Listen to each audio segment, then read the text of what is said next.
Okay, hey everyone and welcome to my review of the brand new Xbox 360 Slim 250GB model. This is obviously the model with Wi-Fi. Now first of all, let's just go into the basics of the system, the hardware statistics. Well, what's on it basically. Obviously we have 3 USB ports on the back now. We have the Connect ports, Ethernet, HDMI, AV, and the new port, which is optical out, which used to be on the AV brick of cables that you get in every Xbox 360, and the new charger port. Obviously now we also have a Kensington lock, I think that is. So not just everyone can open up the system, you have to get a Kensington lock obviously to remove the casing. 2 more USBs on the front. And I like how Microsoft have now incorporated the hard drive. It's not just sticking out of the system now waiting to get knocked and damaged. It is in fact inside, which is a really nice little feature. Nice small hard drive as well. Looks good. Hate to see what they're going to charge for this when they release the arcade variation of this system. But, oh well.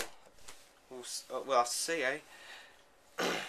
Obviously on the front now we have 2 touch sensitive buttons which both make a sound when they are pressed. Okay, so now let's get into what's in the box. What do you get with the 360? Okay, now we're just going to do a basic what's in the box.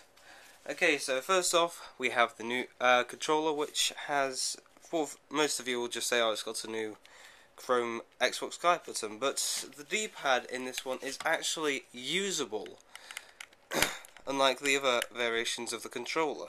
The other variations, it's really hard to type, it's just really clunky and horrible to use. This one you actually have control of where, where are you going really when you're typing out a message. You can actually control which letter you want to stay on, instead of going in every which way. As I've experienced with the previous controller. I'm not sure if that's just me, but that's what I had with the old controller. I just really didn't like the directional pad on it. Oh well, for me, the new one is a lot better. We obviously get the crappy Xbox 360 headset, which comes with the system.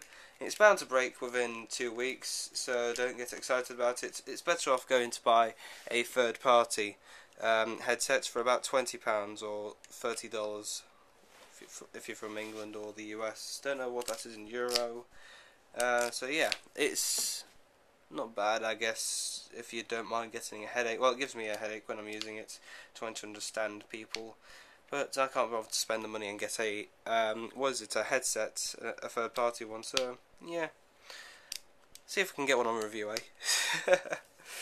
Okay, so that's that out of the way, and last but not least, the now much improved power brick.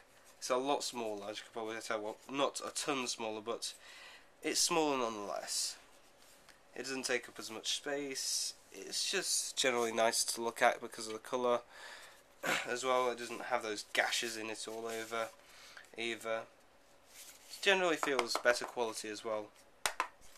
Doesn't feel like it's going to fall apart. But yeah, that's the what's in the box. So now if we get into the console itself, first of all, if you've used the previous model of the Xbox 360, then you notice it is quite a loud system. This one runs virtually silent. Next to the PS3 Slim, it's just as quiet. It's barely noticeable. However, it does generate a lot more heat than the previous model 360. That's probably down to the CPU and GPU being one single chip in this model. Obviously, we get the 250GB hard drive, but other than that, it's pretty much the same. Other than the fact we have Wi-Fi built in, which is really, really nice. I've not got disconnected from Xbox Live since I got this system, which is really good. I'm loving that. The Wi-Fi is a great advantage. That's all I have to say. I've mainly got the system for the Wi-Fi, and I'm so glad I did, because the adapter, it's just not worth it. If you've got an Elite model and you're thinking of buying a Wi-Fi adapter, if you haven't bought it already, just trade your Elite in. copy all your data onto your computer, then buy the new transfer kit so you can transfer it onto the system, or if it's a USB transfer kit that you already have, transfer all your data back onto the system. No memory unit ports, so you can't use those anymore. But it is a brilliant system. I have to give it to Microsoft. I really like the design on this one. It's a lot better in person than it is on pictures. But one thing I really don't like about it is the fact that they've tried to make it look like an X. I really don't like that. I would have preferred if it was just rectangular, or with a slight curve in it like the PlayStation 3. But they've done a general good job on it. I really like the system. It's really good.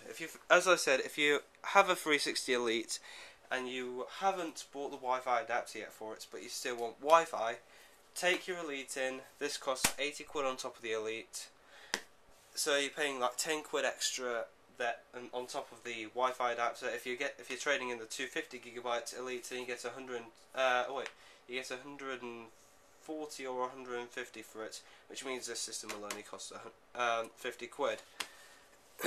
So yeah, it's a great system. As I said, if you want Wi-Fi, don't bother buying the adapter. This has got a wireless end chip in it, which is the best variation of wireless communication for anything really. My PlayStation 3, I think that's a wireless G chip, but that's still got amazing connection to my Apple wireless router. But yeah, that's that. Thank you for being patient, everyone, waiting for the reviews. I'm sorry I haven't been making them lately. It's mainly because I've been out recently with the Alex 1994 Lindsay, and COD4 Ash has recently been over as well. So yeah, those are definitely some channels to check out. If you want, go to my channel, youtube.com/gamestop. All the links for all the channels will be in the description. I'll see if I can find any bargains for this. If I can find any bargains for it, I will put those in the description. If you're watching this on the MickGamer16 account, go subscribe to Mick Reviewer. This is where I do all my tech reviews. Well, because they don't really fit in on MickGamer16, I'm not sure how many views they would get. So if you want me to put the reviews on both accounts, or the majority of them, leave me a comment. Let me know what you think. But anyways, this is the new Xbox 360 Slim. It's definitely a big improvement against the Elite. As I said, if you're looking for it, if you're looking at picking up an Xbox 360, don't get the arcade version of this, because no doubt Microsoft are going to charge a ton for that hard drive which comes in this. The arcade variation of the system will only have 4GB flash memory, which means you will still have the hard drive and compatibility. According to a few of the websites I've been looking at, it may not have a Wi-Fi chip, but I'm not entirely sure about that. I'm not sure why they would take out one of the main advantages of the system. So yeah, if you're going to get the new 360, buy the 250. Don't get the arcade, because this hard drive's definitely going to set you back a ton. It's worth just getting this. I think the arcade's going to cost 120 or 140, by the way, if you're wondering about that. So anyways, thank you for watching, rate, comment, subscribe, and I'll see you all later.